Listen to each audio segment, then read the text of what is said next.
মেহের আফরোজ শাওন, এইটাকে আপনারা যেখানে পাবেন জুতা পিটা করবেন। যতগুলো আর্টিস্ট বৈষম্য বিরোধী আন্দোলন বিরুদ্ধে ছিল, আলো আসবে গ্রুপে ছিল, সেগুলো আপনারাও জানেন, আমরাও জানি।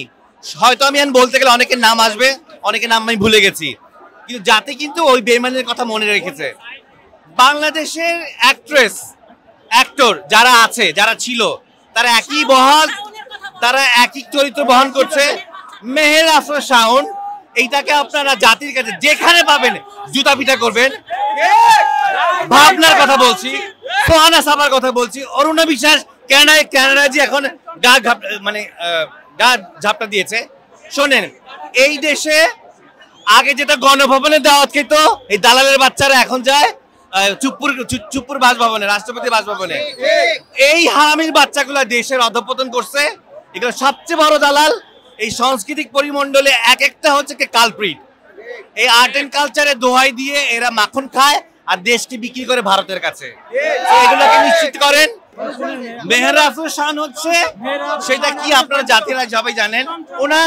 উনি বলেছিল না, আমি ৭১ দেখিনি, পদ্মা সেতু দেখেছি। তুই এই বাস দেখছস? বাস তোর বাপের বাস, আমি এটা তোর দেখাই দিলাম। এই বাড়ি নাকি সংস্কার করা হবে, পুনর্বাসন করা হবে। আয়, আজকে কে করবে? আয় আয় তুই। আর শেখ হাসিনা, তুই এই দেশে আয়, তোরে আমি গলা টিপে মারবো, আমি নিজ হাতে। তারপরে দেশের ল যদি আমাকে কিছু করে, তার আমি নিজের হাতের গলা টিপে মারবো। এরপরে যদি আমার গুলি করে মারে, ফাঁসি দেয়, আমার জীবন সার্থক। আমার জীবন এইরকম একটা জিনিসে যদি গলা টিপে মরতে পারি, মৌত তো আছেই রে ভাই। মানুষের জন্মাইছে, মৌত তো আছেই। এই জিনিসে মেনে যদি মরতে পারি, তাহলে ভাই আমি আলহামদুলিল্লাহ। ব্যাঙের আবার সর্দি, আওয়ামী লীগের আবার হরতাল। এখন কি বলবো আমি? আর শোনেন, আপনাদের কাছে একটা বিনীত অনুরোধ, আপনারা আওয়ামী লীগ শব্দটাই উচ্চারণ করবেন না। কেন করবেন না? এইটা জাতিগতভাবে আমরা এটাকে বাঁচিয়ে রাখছি, আওয়ামী লীগ বলে বলে। এটা করা যাবে না। তো শিশু থেকে আবার বৃদ্ধ বনিদের সবার ব্রেন থেকে এটা ডিলিট করতে হবে।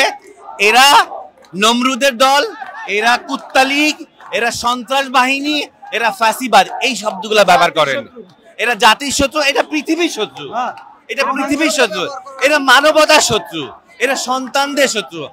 আজকে এই মুগ্ধ সাইদ ওরাকে দেখেছে, এই সুপ্ত শান্তিটা দেখেনে, আমাদেরকে শান্তিটা দিয়ে গেছে।